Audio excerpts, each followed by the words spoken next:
Na most beszéljünk egy kicsit erről a rezgés kérdésről. Tehát az alacsony rezgés és a magas rezgés ugye nincs meg egymással. Tehát ezért látod azt, hogy egy depressziós ember abszolút nincs meg mondjuk egy jókedvű emberrel. De te szívesebben melyik szeretnél lenni? Depressziós vagy jókedvű? Hát ugye gondolom, hogy egyértelműen mindenki azt tudná mondani, hogy jókedvű. Na most, és nem depressziós.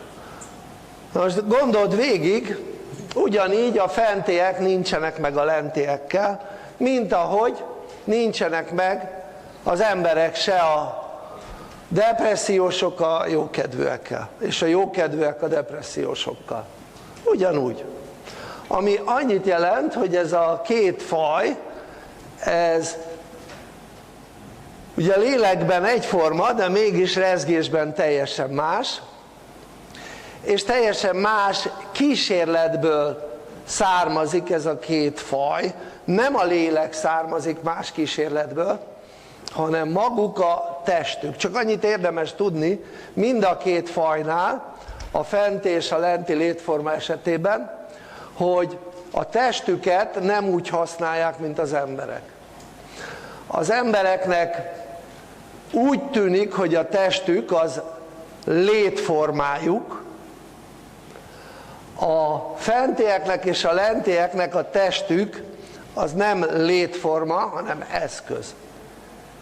Tehát gyakorlatilag olyan, mint az embernek mint a ruha, egy eszköz.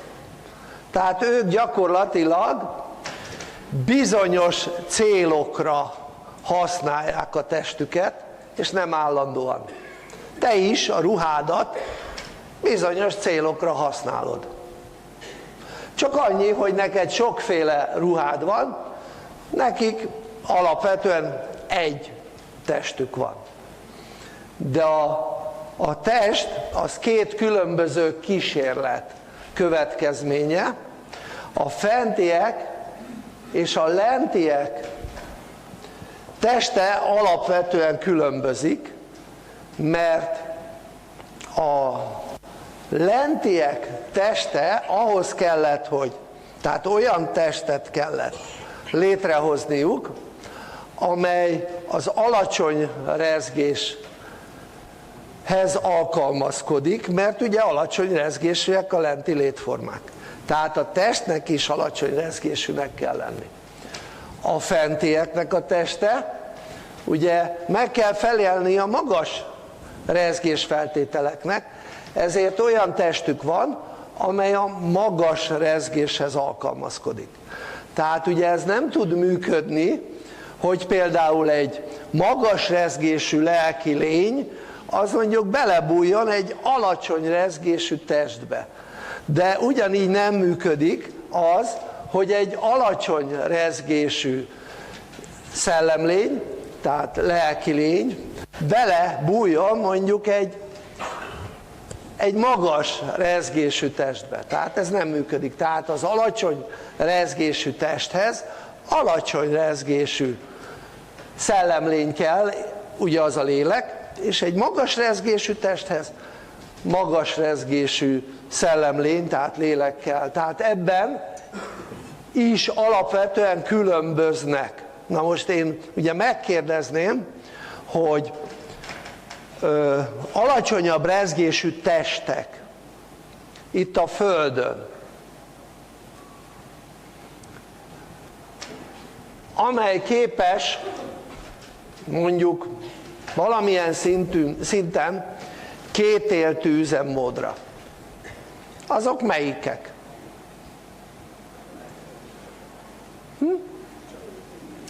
Hát hüllők, nem? Hüllők. Tehát az alacsony rezgésűek. Ugye honnan tudni, hogy alacsony rezgésű egy test? Onnan, hogy hidegvérű. Honnan tudni, hogy magas rezgésű egy test? Onnan, hogy melegvérű. Tehát a meleg, az tudjuk jól, hogy magas rezgés. Minél melegebb, mint hőfrekvencia, és annál nagyobb rezgés. Minél alacsonyabb a hőmérséklet, annál jobban lelassul a rezgés. Oké? Tehát a hüllők azok alacsony rezgésűek, tehát ezért evidens, hogy alacsony rezgésű szellemlényeknek alapvetően humanoid hüllő testet kellett létrehozni. Oké? Tehát mit jelent a humanoid? Az, hogy hasonló szabású, mint mi vagyunk. Tehát van lába, van keze, tehát hasonló test összeállításuk van, de ugye lényeges különbség, hogy ugye a bőrük az alapvetően nem olyan, mint az emlősöké, hanem ilyen pikkelyszerű bőrük van. Szóval, mint a hüllőknek.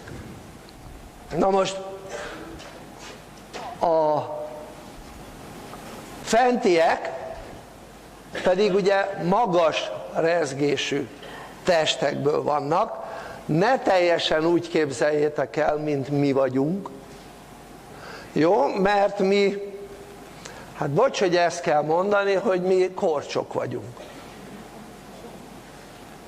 Tehát az ember az egy magas testrezgésű lény, és gyakorlatilag egy kevésbé magas rezgésű, ilyen ősi, majomszerű,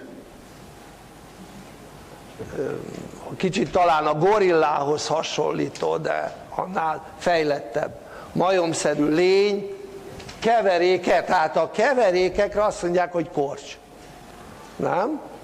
Tehát mi nem vagyunk fajtiszták. A hüllők azok fajtiszták, a fentiek is fajtiszták, de mondom, ne úgy képzeljétek el teljes egészében, hogy úgy néznek ki a fentiek, mint mi, mert mi itt emberek, mi az állatnak és a fenti lényeknek a keveréke vagyunk, de ráadásul még úgy, hogy van bennünk hüllőgén is. Tehát abszolút korcsok vagyunk, ha megnézzük, mert 3 faj keverékéből álltunk össze. Tehát 3 faj keverékéből raktak minket össze annak idején. És ugye miért fontos ez? Hát mert ezáltal az ember alkalmassá vált az alacsony rezgésre, a közepes rezgésre és a magas rezgésre egyaránt.